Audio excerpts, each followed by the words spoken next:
I'm talking about the supposedly doomed Windows 10 PC. If you think back to about 8 months ago, if you spent any time online, the internet was practically screaming that Windows 10 was dead. We were warned about this huge obsolescence crisis, told that literally hundreds of millions of computers were suddenly going to be dangerously exposed, and everyone was just bracing for disaster. But, well, here we are, and the sky hasn't fallen. So, like I said, 8 months ago, the narrative was super bleak. Analysts were warning that 300 million computers would be completely exposed to the wild the second official support dropped.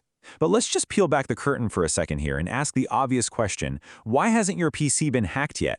Seriously, just think about it. Your computer hasn't been hit by some massive world-ending virus. That whole digital chaos we were promised, it never actually materialized on our desktops. So what exactly is keeping the wolves at bay? Well, it's not like Windows 10 just magically developed an immune system or is perfectly safe on its own.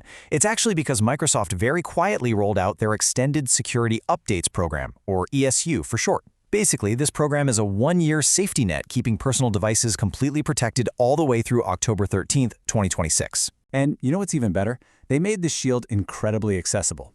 People are keeping their devices protected for almost nothing, just by using 3 very specific, super simple methods. You can literally just sync your settings to Windows Backup, or if you're already using their ecosystem, you can redeem 1,000 Microsoft Rewards points. And finally, if you just want to buy in directly, you can pay a pretty small, one-time $30 fee.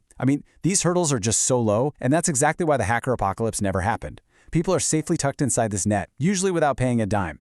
Let's move along and see how this builds. Now, while the software side obviously has that nice safety net, there is a very real underlying tension happening right now over on the hardware side. And to understand this tension, we kind of have to look at the hardware itself.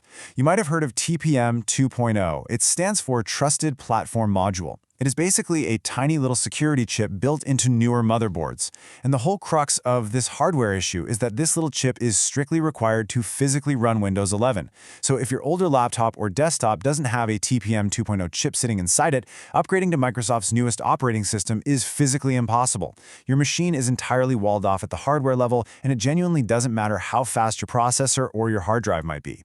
As you might guess, this strict hardware requirement has sparked a direct legal challenge. A California resident named Lawrence Klein owns 2 Windows 10 laptops that lack that TPM 2.0 chip, so they absolutely cannot upgrade. He's actually filed a lawsuit against Microsoft.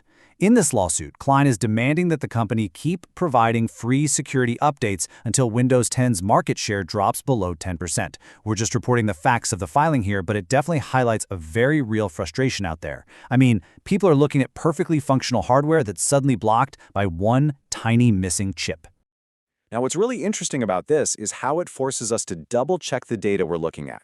Section 3, correcting the numbers. In all the online discussions around this obsolescence crisis, the statistics thrown around have been just massive.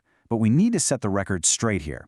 The old claim, the one that was widely circulated everywhere, including in some of our previous discussions, was that 400 million PCs were completely doomed. But actually, that number was incorrect. The actual, revised industry estimate for non-upgradable PCs sits much closer to 240 million. Now, don't get me wrong, that is still a completely staggering amount of hardware facing a roadblock for sure, but it is nearly half of that initial, much more terrifying estimate. So the crucial point to remember here is where these numbers are actually coming from. This data comes from independent analyst firms monitoring the industry. It is not official data from Microsoft itself. And whenever we rely on third-party estimates for things like market share and hardware metrics, we definitely have to take them with a healthy grain of salt. The exact number might fluctuate a bit, but the core issue doesn't change. Millions upon millions of machines are facing an artificial expiration date. Which actually brings us to the absolute most empowering part of our explainer today. Listen, if you happen to have one of these machines that Windows 11 considers quote-unquote obsolete, you absolutely do not need to throw it away. You don't need to go out and buy a brand new computer. There is a completely free, immediate solution available to you right this second. Enter Zorin OS. Now, this is an operating system built on Linux, but honestly, forget whatever complicated, scary ideas you might have about Linux. Zorin OS is specifically designed to look and feel almost exactly like Windows. The start menu, the taskbar, the window layouts, it is all going to feel incredibly familiar. Because of this brilliant design, there is basically zero learning curve. It's kind of the perfect alternative that almost nobody outside the dedicated Linux community has ever even heard about.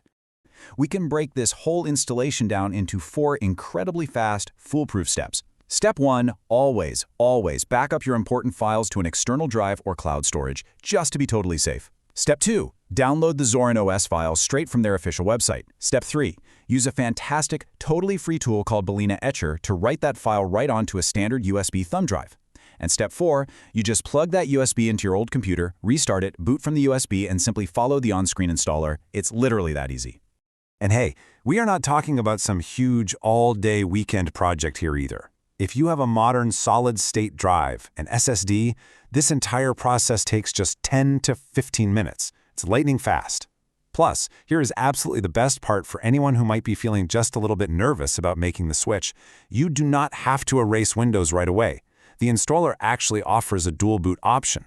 This means you can run Zorin OS right alongside Windows, keeping your old familiar setup perfectly intact as a safety net while you get comfortable playing around in the new environment. It is an incredibly low-risk move. What is your next move? When we zoom out and look at the big picture, this 15-minute fix is genuinely profound. Because it's not just about saving a few bucks. This could literally save hundreds of millions of perfectly good computers from ending up in a landfill, all because they are missing one tiny little chip. So I'm going to leave you with this final provocative question. What is your choice? Are you Team ESU, perfectly happy just writing out that quiet safety net Microsoft provided until 2026? Are you Team Linux, ready to spend 15 minutes with Zorin OS to breathe fresh life into your current machine? Or are you just buying a new PC and moving on? Whatever you decide, you now have the facts to make a fully informed choice.